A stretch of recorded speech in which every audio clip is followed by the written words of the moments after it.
മാതൃഭൂമിയും മനോരമയും ദയവായി അതിൻ്റെ വായനക്കാർക്ക് ഒരു ഭൂതത്താൻ കണ്ണാടി കൂടി പത്രത്തിനൊപ്പം നൽകുക. അല്ലെങ്കിൽ നിങ്ങൾ റിപ്പോർട്ട് ചെയ്യുന്ന കേരളത്തിലെ ഇടതുപക്ഷ സർക്കാരിൻ്റെ ഭരണ നേട്ടങ്ങൾ നിങ്ങളുടെ വായനക്കാർ ഒരിക്കലും കാണില്ല.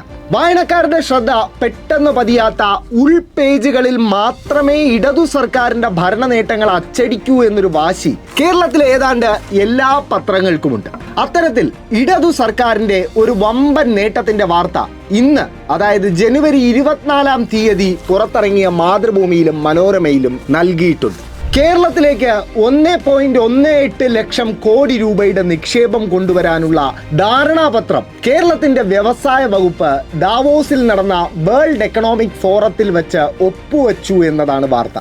ഇനി ആ വാർത്തയുടെ തന്നെ ഉള്ളിൽ അതിലും വലിയൊരു നേട്ടത്തിന്റെ വാർത്തയുമുണ്ട്. അത് മറ്റൊന്നുമല്ല, കഴിഞ്ഞ വർഷം നടന്ന ഇൻവെസ്റ്റ് കേരള ഗ്ലോബൽ സമ്മിറ്റിൽ ഒപ്പുവെച്ച ധാരണാപത്രങ്ങളുടെ 24% നിലവിൽ തന്നെ നിർമ്മാണ ഘട്ടത്തിൽ എത്തിക്കഴിഞ്ഞു എന്നതാണ് ആ വാർത്ത.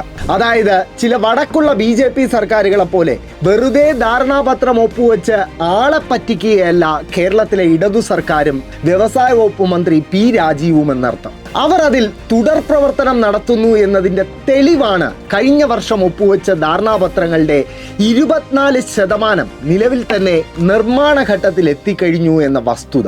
സർക്കാരിനെതിരെ വരുന്ന വ്യാജ വാർത്തകൾ പോലും മുൻ പേജിൽ വലിയ തലക്കെട്ടുകളുമായി നൽകുന്ന അതേ മാതൃഭൂമിയും മനോരമയും തന്നെയാണ് ഈ വമ്പൻ ഭരണ നേട്ടത്തിനെ ഉൾപേജിൽ നൽകി ഒതുക്കുന്നത്. എന്തായാലും മനോരമയും മാതൃഭൂമിയും ദയവായി അവരുടെ വായനക്കാർക്ക് ഭൂതത്താൻ കണ്ണാടി കൂടി നൽകിയാൽ ഈ ഉൾപേജ് വാർത്തകൾ കണ്ടെത്താൻ അവർക്ക് എളുപ്പമാകും എന്ന് വിനീതമായി ഓർമ്മിപ്പിക്കുന്നു.